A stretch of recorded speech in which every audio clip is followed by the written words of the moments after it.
Hello and welcome to Handi-Link, sponsored by the Italian-Canadian Handi-Capable Association.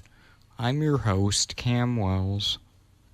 In this segment of our show, I'll be chatting with Cynthia Milburn from Epilepsy, Halton. So tell me a little bit about the epilepsy work that's going on. So Epilepsy Halton Peel Hamilton is a nonprofit, a charitable organization dedicated to improving the quality of life, independence, and community support for persons living with epilepsy. And we offer a number of programs and services that do meet the needs of our clients and offer education and public awareness in all the diverse areas of our community.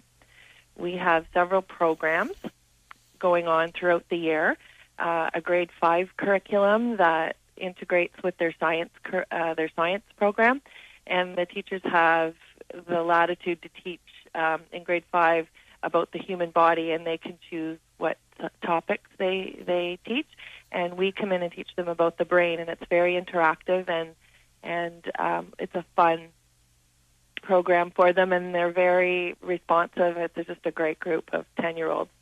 And then we have a summer camp for children with epilepsy and their siblings.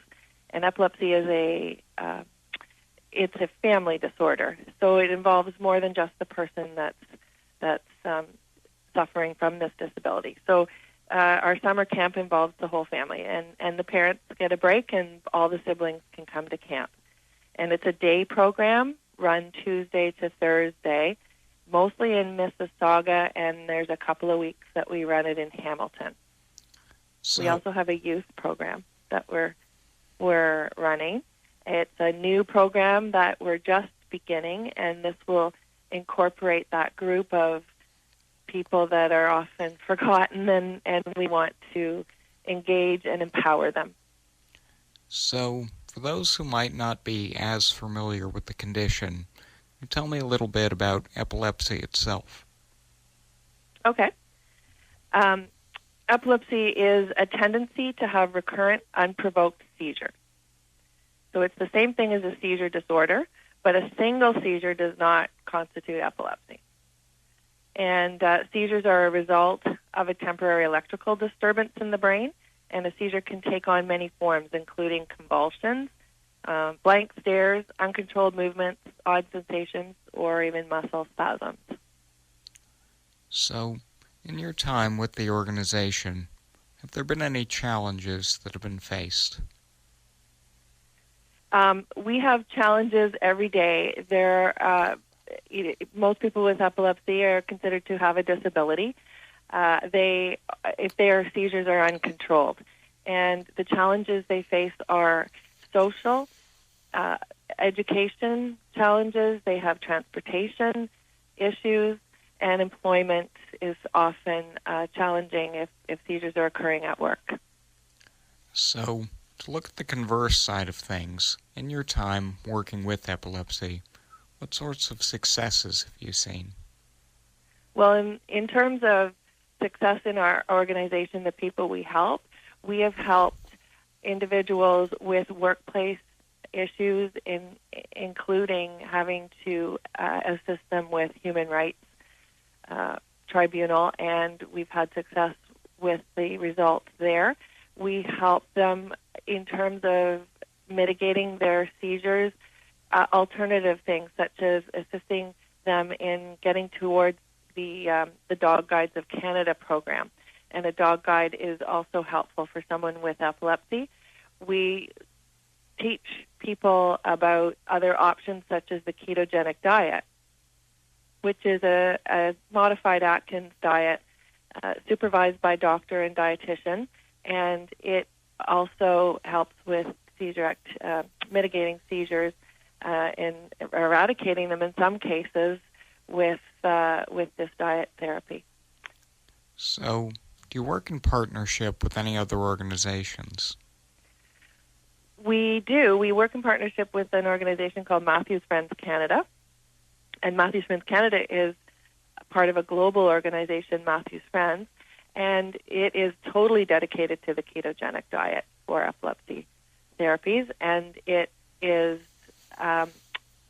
it is a resource that's accessed for people who are really at their wits' end with the medications not working.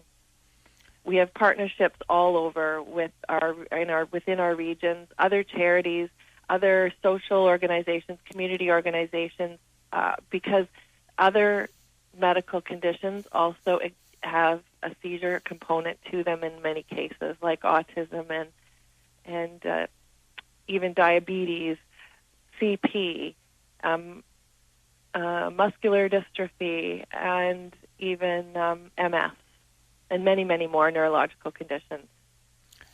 So, how do you go about spreading the word about the work that you do?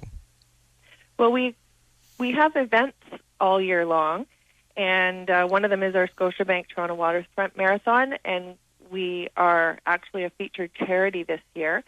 So there's a lot of media drawn to this, which is great, media attention. We have different events in different communities as well. So we have a gift wrapping in Shoppers World Brampton, where we're present there for the entire month. And as people go through the mall, every event we attend, somebody comes forward for information and hasn't heard of us before and now has this connection. And as well, we participate in as many community events as possible, community and health events, so that our presence is out there.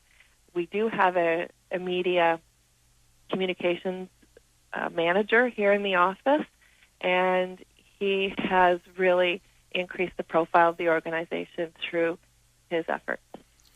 So, if you could send any one message about the need for awareness of the condition, what would you say? Well, in Canada, an average of 15,000 people per year learn that they have epilepsy, and 1 to 2% of the population in Canada has epilepsy. So more than half of the newly diagnosed patients have been children under the age of 10, and epilepsy is the third most common neurological condition. It's very prevalent. I'd like to thank you for taking the time out